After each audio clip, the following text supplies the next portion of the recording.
Hello बच्चों, let's read the question. The question says the equatorial and polar regions of the earth receive unequal solar heat. The convection current arising due to this is called option A land breeze, option B sea breeze, option C trade wind and option C tornado. तो अगर हम इस question को देखते हैं तो इस question में क्या पूछा गया है कि इक्वेटोरियल और पोलर रीजन में अर्थ का जो इक्वेटोरियल रीजन और जो पोलर रीजन है उसमें अनइक्वल सोलर हीट की वजह से क्या क्रिएट होती है। तो अगर हम ये चारों ऑप्शन को देखते हैं और अलग अलग तरीके से समझते हैं तो लैंड ब्रीज क्या है? Land breeze is a part of local wind system. This is a part of local wind system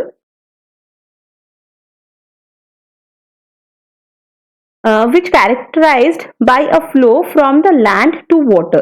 Land to water.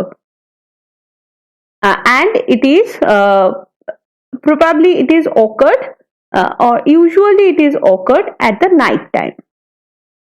अभी ऑप्शन बी को देख लेते हैं, सी ब्रीज। सी ब्रीज क्या होता है? Sea breeze is a part of, this is also a part of local wind system. Local wind system का ही पार्ट होता है ये।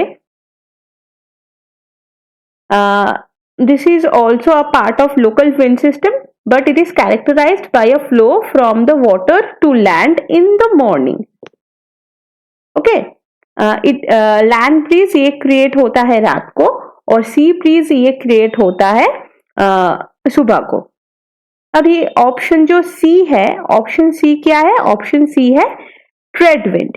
ये ट्रेड विंड क्या है? ट्रेड विंड है, trade wind arise due to the unequal heating. ये किसके वजह से क्रिएट होता है? Unequal heating. अनइक्वल हीटिंग और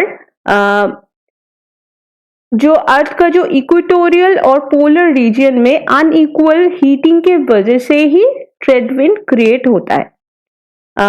और ये ट्रेड विंड ईस्ट से वेस्ट की तरफ इसका ईस्ट से वेस्ट की तरफ ये बहती है और ये क्या करती है? ये हेल्प करती है शिप को ट्रैवल करने के लिए।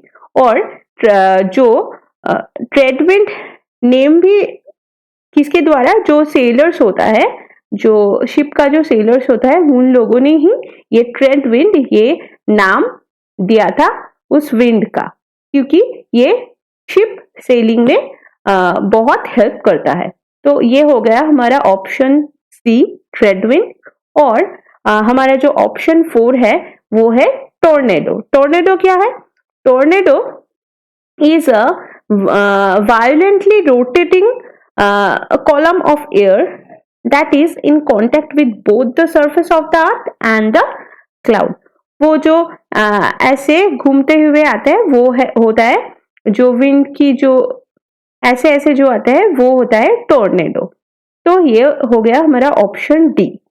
तो यहाँ पर क्या बोला है गया है कि इक्वेटोरियल और पोलर रीजन में अर्थ का जो अनइक्वल सोलर हीट की वजह से क्या क्रिएट हो रहा है? तो यहाँ पर जो हमारा ऑप्शन सी है जो कि है ट्रेड विंड ये क्रिएट होता है। तो हमारा जो सही आंसर है वो है option C. Hope you all understood it well.